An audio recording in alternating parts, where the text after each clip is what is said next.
ಗಣ್ಯ ದಂಪತಿಗಳಿಗೆ ಗೌರವಾರ್ಪಣೆ ಕಾರ್ಯಕ್ರಮದ ಮೊದಲಿಗೆ ವೇದ ಬ್ರಹ್ಮಶ್ರೀ ಹಾರ್ದಳ್ಳಿ ಕೃಷ್ಣದೇವ ಕೆದಿಲಾಯರು ಹಾಗೂ ಶ್ರೀಮತಿ ಶಾರದಾ ಕೆದಿಲಾಯರು ಇವರನ್ನು ಗೌರವಿಸುವ ಸೌಭಾಗ್ಯ ಇಂದು ನಮ್ಮ ಪಾಲಿಗೆ ಒದಗಿದೆ. ಸಹಸ್ರ ಪೂರ್ಣಚಂದ್ರ ದರ್ಶನವನ್ನು ಪಡೆದಂತಹ 85 ವಯಸ್ಸಿನ ಶ್ರೀ ಕೃಷ್ಣದೇವ ಕೆದಿಲಾಯರು ತಮ್ಮ 8ನೇ ವಯಸ್ಸಿನಲ್ಲಿಯೇ ಪುಟ್ಟ ಪಂಚೆ ಶಲ್ಯದಲ್ಲಿಯೇ ತಮ್ಮ ಊರು ಹಾರ್ದಳ್ಳಿಯನ್ನು ಬಿಟ್ಟು ಕಾಶಿಗೆ ಪ್ರಯಾಣ ಮಾಡಿದ ಹೆಗ್ಗಳಿಕೆ ಇವರದು.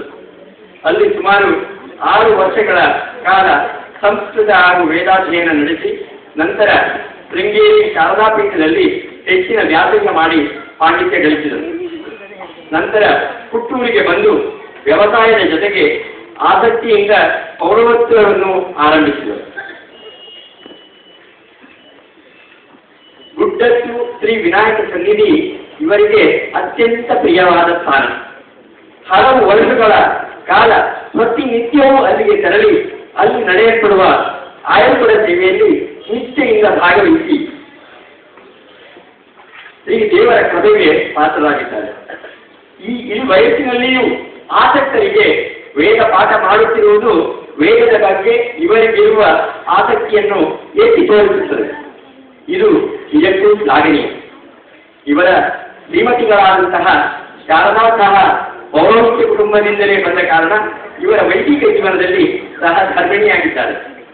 2 ಗಂಡು ಮಕ್ಕಳು ಹಾಗೂ 7 ಹೆಣ್ಣು ಮಕ್ಕಳನ್ನು ಹೊಂದಿದ್ದು ಈಗ ವಾನಪ್ರಸ್ಥಾಶ್ರಮದಲ್ಲಿರುವ ಈ ದಂಪತಿಗಳ ಜ್ಯೇಷ್ಠ ಪುತ್ರರಾದ ಸೂರ್ಯ ಹಾರ್ದಳ್ಳಿ ಕಾವ್ಯ ನಾಮಾಂಕಿತದಿಂದ ಕನ್ನಡ ಹಾಸ್ಯ ಸಾಹಿತ್ಯ ಕ್ಷೇತ್ರದಲ್ಲಿ ತನ್ನದೇ ಆದ ಛಾಪು ಮೂಡಿಸಿದ ಶ್ರೀ ಹಾರ್ದಳ್ಳಿ ಸೂರ್ಯನಾರಾಯಣ ಕೆದಿಲಾಯರು ನಮ್ಮ ಪರಿಷತ್ತಿನ ಸಂಸ್ಥಾಪಕ ಕಾರ್ಯಕಾರಿ ಸಮಿತಿಯ ಸದಸ್ಯರು ಹಾಗೂ ಮಾತೃ ಸಂದೇಶ ಪತ್ರಿಕೆಯ ಮಾಜಿ ಉಪಸಂಪಾದಕರೂ ಆಗಿದ್ದಾರೆ.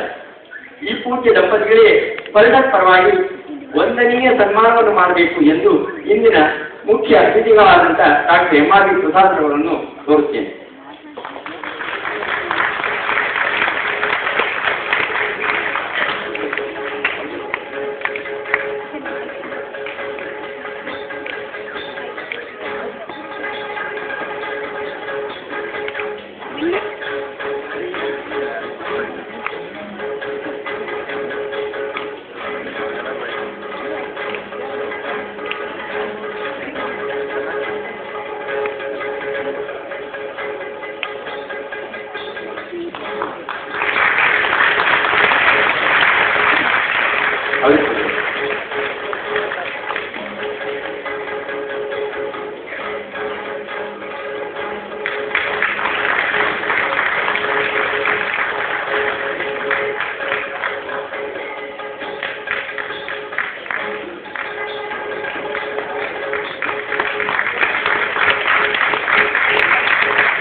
ಧನ್ಯವಾದಗಳು.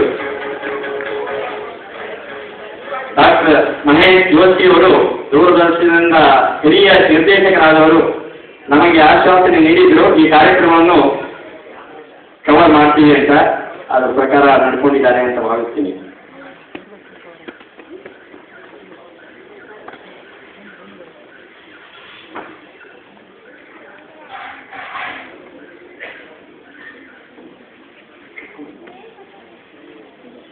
ಮಾಡಿ